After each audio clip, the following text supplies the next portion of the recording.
Hi foodies, இன்னைக்கு நம்ம கொண்டக்கடலை பீஃப் கிரேவி தான் செய்ய போகிறோம். எப்படி செய்யலான்னு பார்க்கலாம் வாங்க. எண்ணெயை ஊற்றிக்கலாம்.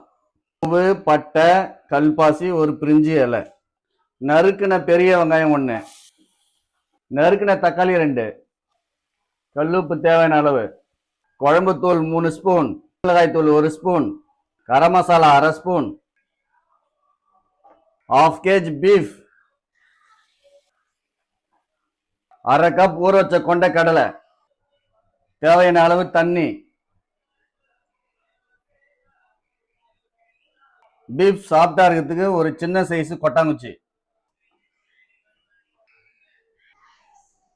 அவ்வளோதாங்க, காரசாரமான கொண்ட கடலை பீஃப் கிரேவி ரெடி ஆயிடுச்சு. இதை நம்ம மல்லித்தழை தூவி விட்டு இறக்கிக்கலாம். இந்த டிஷ் எப்படி இருக்குன்னு செஞ்சு பார்த்துட்டு நீங்க கமெண்ட்ல சொல்லுங்க. எங்க சேனலை மறக்காம சப்ஸ்கிரைப் பண்ணிக்கங்க.